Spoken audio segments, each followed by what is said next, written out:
Salut à tous et bienvenue sur cette nouvelle vidéo. Aujourd'hui, je vous parle des différents types de visas que vous pouvez demander pour pouvoir vous rendre sur le territoire italien. Plusieurs personnes viennent me contacter généralement dans mon inbox en me demandant « Monsieur, je veux voyager pour l'Italie, je ne sais pas quel type de visa je vais demander. » En fonction de vos situations ou en fonction de ce que vous partez faire en Italie, il y a la qualité de visa que vous pouvez demander. Donc, on se retrouve juste après le générique pour que je puisse vous citer quels sont les différents types de visas qui vous permettent de séjourner sur le territoire italien.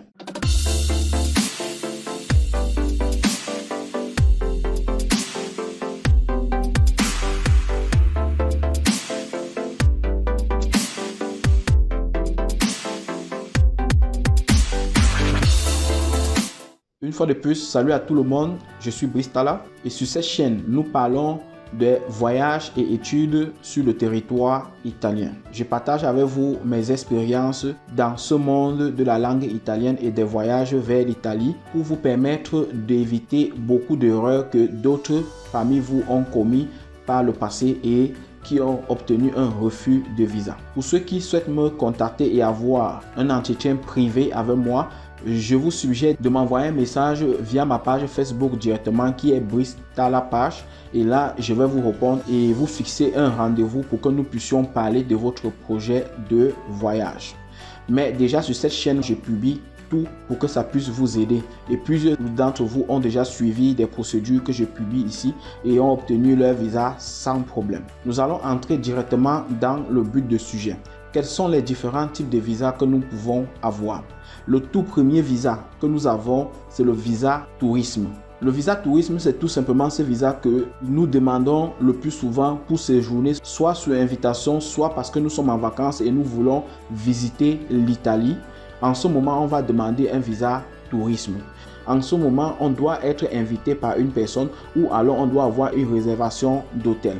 Vous deviez également savoir que en ce qui concerne les visas tourisme, ce sont les visas court séjour, c'est-à-dire qui vont de 0 à 90 jours. À plus de 90 jours, ce n'est plus un visa tourisme que vous demandez. Vous deviez savoir que si vous voulez demander un visa tourisme, ça doit être sur une période allant de 0 à 90 jours.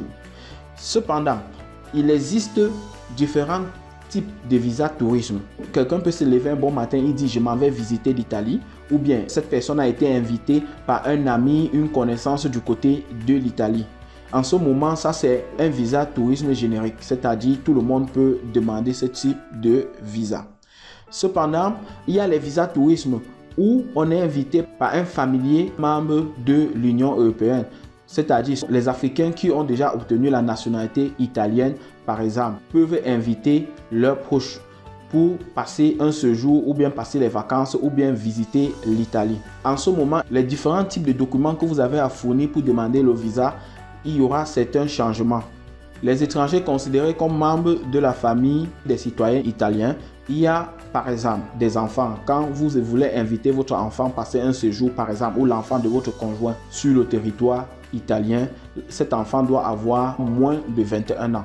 Vous pouvez inviter votre conjoint. Si vous vivez du côté de l'Italie et que votre conjoint vit en Afrique, vous pouvez aussi faire une lettre d'invitation pour demander un visa tourisme. Vous pouvez également faire une lettre d'invitation pour votre parent qui se trouve en Afrique pour qu'ils viennent passer un certain temps sur le territoire italien. Le premier visa tourisme que j'ai cité à la base, c'est un visa qu'on ne convertit pas.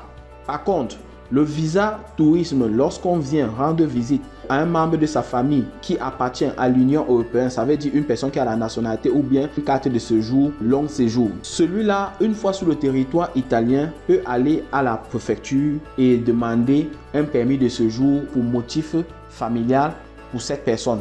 En ce moment, la personne peut séjourner légalement sur le territoire italien. Mais si je vais en Italie, tout simplement pour passer mes vacances, j'ai été invité par un ami ou bien une connaissance, ou bien j'ai juste pris mes congés, je suis en vacances, je me rends en Italie pour visiter et passer du bon temps, je dois savoir que mon visa ne peut pas être converti. C'est un visa qui ne me permet pas de travailler. C'est un visa qui ne me permet pas d'aller à la préfecture et demander une conversion. Ce n'est pas possible. Par contre, si j'ai un membre de ma famille qui est devenu citoyen de l'Union européenne, par conséquent citoyen italien, ou bien qui a un permis long séjour sur le territoire italien, on peut demander pour cette personne un permis de séjour pour motif familial. Ça, c'était le premier type de visa qui est le visa tourisme. Et je vous ai dit, sur le visa tourisme, il y a le visa tourisme où tout le monde peut demander. Et il y a maintenant un visa tourisme où un membre appartenant à l'Union européenne peut inviter soit son enfant, soit son parent, soit son conjoint. Le deuxième type de visa que nous allons aborder naturellement, c'est le visa affaires. Le visa affaires, c'est pour ceux-là généralement qui viennent en Italie pour faire leurs affaires, pour rencontrer les partenaires de travail, les collaborateurs, pour réfléchir par exemple sur un projet ensemble. Et le plus souvent, vous deviez démontrer par A plus B que vous avez une affaire sur votre territoire de provenance. Ça veut dire, si je suis chef d'entreprise, je dois devoir démontrer réellement avec mes documents que j'ai une société ou bien que j'ai des affaires qui vont dans ce sens. Je vais vous publier la liste pour chaque type de visa que vous allez pouvoir fournir pour demander votre visa sereinement et tout seul, sans avoir besoin d'un intermédiaire pour le faire. Le troisième type de visa, c'est le visa pour études. Nous avons passé le temps sur cette chaîne à parler des études en Italie et j'attire encore votre attention pour ceux qui ont l'intention d'étudier dans une université italienne. J'ai plus de 45 vidéos qui concernent les études sur cette chaîne YouTube. Alors, je vous rappelle tout simplement le processus pour étudier en Italie à travers cette vidéo. Dans un premier temps, vous deviez savoir si vous voulez voyager avec niveau bac ou niveau licence ou bien plus. À ce moment, vous deviez savoir que la première chose à faire, vous deviez étudier la langue italienne et réussir votre examen de langue. Après avoir réussi votre examen de langue, vous deviez faire la préinscription sur Universitari. Universitari, c'est cette plateforme où tout le monde, pour pouvoir étudier dans une université italienne, doit se préinscrire au préalable. Une fois que vous avez fait la préinscription sur Universitari, l'université va vous répondre avec un certificat de préinscription. C'est avec ce document que vous allez joindre avec tous les autres documents de demande de visa pour aller déposer votre candidature auprès de l'ambassade pour obtenir le précieux sésame, c'est-à-dire le visa pour étudier dans une université italienne. Le quatrième type de visa que vous pouvez demander, le visa pour regroupement familial. Il y a en Italie des personnes qui y vivent et qu'à un moment donné, ils ont besoin de faire monter leurs enfants ou leurs parents ou alors leurs conjoints sur le territoire italien. En ce moment, vous deviez démontrer certains documents que je vais vous publier également dans des vidéos suivantes pour pouvoir faire ce regroupement familial. Comme préalablement, j'ai dit, il y a le regroupement familial pour le conjoint, le regroupement familial pour l'enfant, le regroupement familial pour le parent, que ce soit parent du conjoint ou de la conjointe. Une petite précision, vous deviez savoir que lorsque les Italiens vous parlent de conjoint, c'est celui avec qui ou celle avec qui vous avez un acte de mariage. Donc les amis, je vais faire d'autres vidéos en ce qui concerne cette petite partie d'acte de mariage parce qu'il y a des précisions le plus souvent que vous ignorez et à un moment donné vous vous retrouvez en train de refaire l'acte de mariage sur votre territoire de provenance. Et pour moi, le visa de regroupement familial, c'est le visa le plus facile à obtenir parce que tant que vous avez les documents qu'on vous demande, qui sont généralement faciles à fournir, vous avez le visa en moins d'une semaine. Pour d'autres types de visas, vous deviez tout simplement contacter l'ambassade. Par exemple, ceux qui vont pour le travail, ça veut dire qu'une société italienne vous a fourni un contrat de travail. Avec ça, vous partez demander le visa. Il y a toute une procédure pour ça.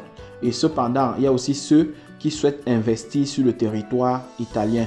Vous deviez également contacter directement l'ambassade pour savoir quels sont les documents à fournir ou bien quelle est la procédure directe pour ce type de visa. Les amis, je fais un petit résumé sur tout ce que je viens de dire. Vous avez les visas tourisme, affaires, études et regroupement familial.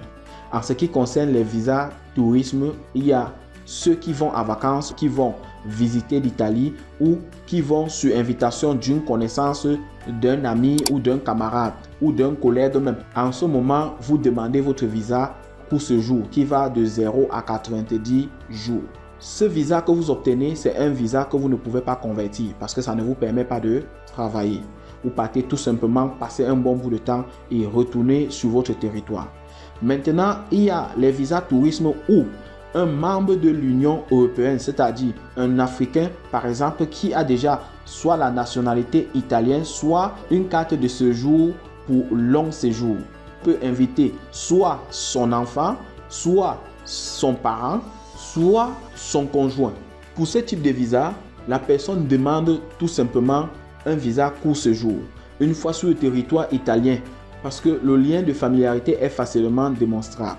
Qu'est-ce que vous faites? Vous rendez tout simplement à la préfecture de votre localité pour pouvoir faire un regroupement familial sur place et demander un permis de séjour pour cette personne pour motif familial. Voilà la différence entre ces deux types de visa tourisme. Je vous ai dit, le visa affaires concerne ceux qui viennent en Italie faire leurs affaires, rencontrer des partenaires d'affaires, rencontrer des futurs collaborateurs, rencontrer des personnes avec qui vous avez un projet de travail ensemble. Et vous deviez démontrer que vous êtes vraiment un homme d'affaires ou que vous avez une société dans votre pays de provenance. Je fournirai également la liste des documents à fournir pour pouvoir demander ce type de visa. Le visa pour études, vous avez plusieurs vidéos sur cette chaîne qui vous permettent de demander votre visa sans problème. Le visa pour regroupement familial, je vous ai dit, il y a trois types. On peut faire un regroupement familial pour l'enfant à condition que l'enfant n'ait pas encore atteint 21 ans. Pour son parent ou le parent de son conjoint. Pour son conjoint proprement dit, si je vis du côté de l'Italie et que mon épouse se trouve du côté de l'Afrique, il doit faire un regroupement familial pour pouvoir faire monter le conjoint en Italie, les amis. Donc, on se retrouve à la prochaine vidéo où je vais commencer à vous citer cas par cas quels sont les documents à fournir pour pouvoir demander votre visa et entrer sur le territoire italien. N'oubliez pas de vous abonner si vous ne l'avez pas encore fait et de cliquer également sur la cloche de notification, d'aimer et de partager avec ceux-là que vous savez qui demandent le visa ou qui vont demander le visa pour l'Italie. Rendez-vous à la prochaine vidéo. Ciao, ciao.